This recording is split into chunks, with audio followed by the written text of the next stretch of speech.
Hello, we are Design Team 3, and we are helping make breast cancer diagnosis available to millions of women in low and middle income areas. Breast cancer leads to 500,000 deaths every year, and in less developed countries, it is the most common cancer for women, and its incidence is rising. Further, breast cancer is significantly more fatal in these places than in developed countries. Since survival decreases sharply with stage of diagnosis, diagnostic delay is largely responsible for these skewed fatality rates.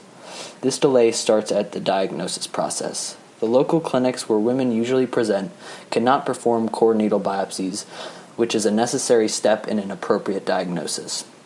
It takes over $100 worth of time, a couple referrals, and about 10 weeks for these women to finally receive a biopsy and a diagnosis. Mid-level healthcare workers in low-resource healthcare systems need an affordable, easy-to-use, ultrasound-compatible, and minimally invasive method to extract tissue from abnormalities to increase the accessibility of earlier breast cancer diagnosis.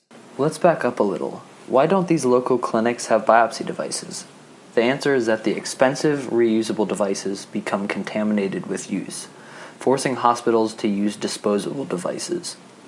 The $50 per device cost and a need for a high-volume supply chain means that these local healthcare locations simply cannot meet biopsy demand. Our team is working to get hospitals in these areas to switch to the far more cost-effective reusable biopsy design. The key to success will be distilling the essential features of a breast cancer biopsy device and preventing internal contamination. We will initially target the larger centralized hospitals, but the long-term desired impact will be to distribute our device to all levels of healthcare. It is realistic to decrease the device price per biopsy from $50 to $1 and the current diagnosis delay of 10 weeks to 2 weeks. Our work would not be possible without our generous network of experts helping us solve this problem.